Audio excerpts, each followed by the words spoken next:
This week's Parsha begins with an instruction, a mitzvah to Moshe Rabbeinu,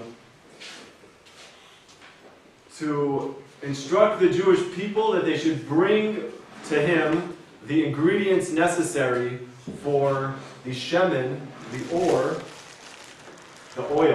that would be used for the menorah in the Beis Hamikdash, in the temple. And the Torah says that the function of this, as one would expect, is lama'or, to be an illumination, lahalos ner tamid, that it should be a enlightening, a lit ner, a lit candle, tamid, which literally translates to always. Based on that literal translation, one would expect that this ner, this candle, should be lit constantly, 24 hours a day, 7 days a week,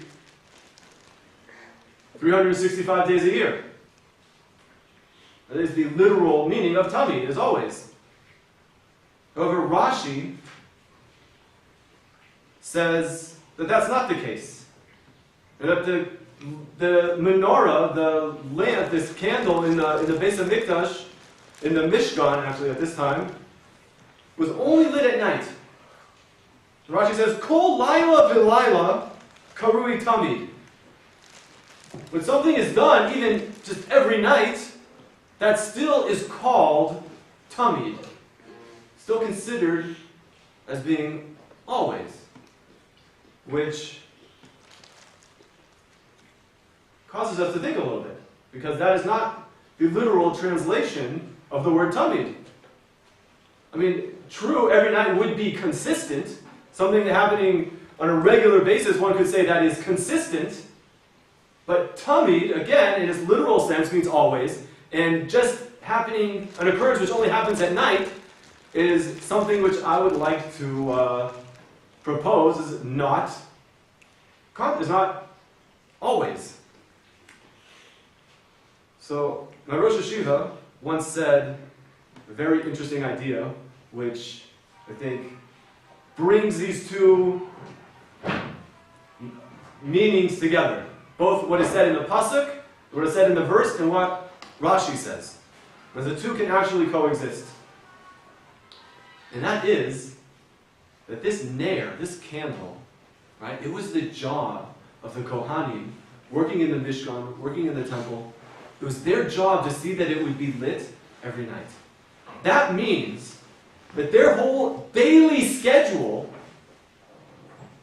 had to revolve around this mitzvah.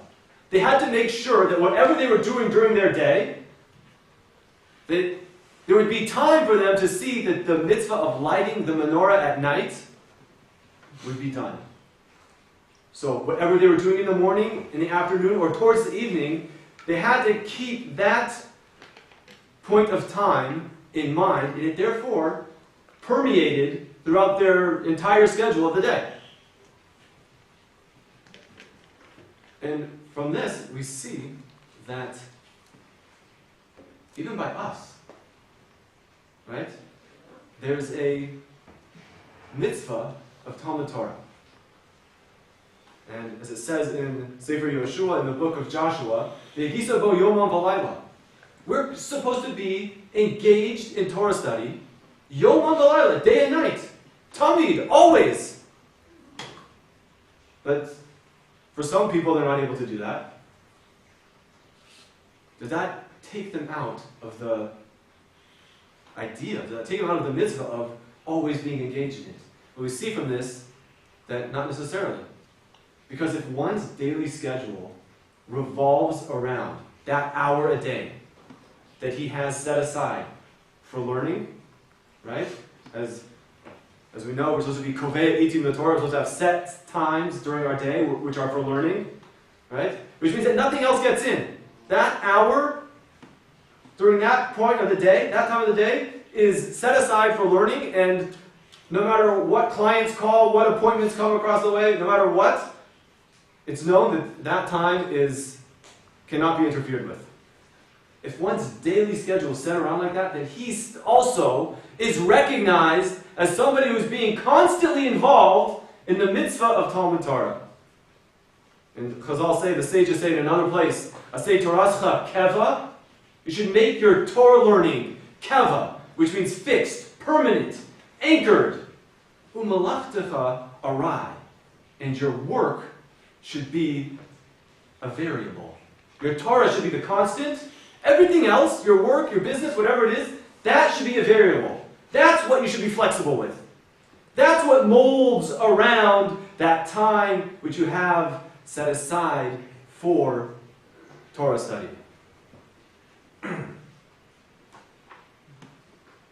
this leads us into Purim, or even more precisely, Parshas Zachor, which is now approaching very soon.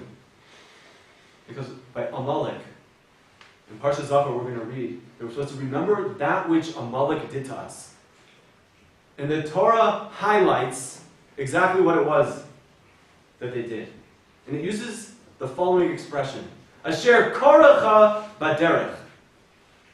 That they did something with, whatever this word means, koracha, we'll talk about it in a second, whatever that means, that's what they did to us when we were on our way out of Egypt, when we were on our way out of Mitzrayim. So Rashi brings actually 3 interpretations of what this word koracha means. I'm only going to focus on the first. I suggest everybody see this Rashi because will open your eyes as to what Amalek actually did. But the first shot that Rashi says, the first explanation of koracha is Lashon Mikra, that it just happened. What does that mean? That it just happened. How do we fit that into the verse? That they just happened on us? Well, we see something in another place in the Torah in discussing why Hashem would, God forbid, ever bring bad things upon the Jewish people. The Torah says, V'im telchu imi keri. And if you'll go with me, Hashem says, if you will go with me, and again, this lashon, same root, keri. Just like mikra, those words are very similar. They share the same letters. But there Rashi brings us into what this whole idea of mikra, of keri means. And Rashi there says, arai. It means temporary. Our involvement with Hashem in the Torah was one of temporariness. Meaning, b'mikra, says Rashi. We would just, if we happened to, if it was, if we were in the mood, we were in the mood for Torah, so we got involved. If it was convenient, says Rashi, she'eno el leprakim. It was sometimes, today yes, tomorrow maybe, the next day I don't know, I'm busy, we'll see.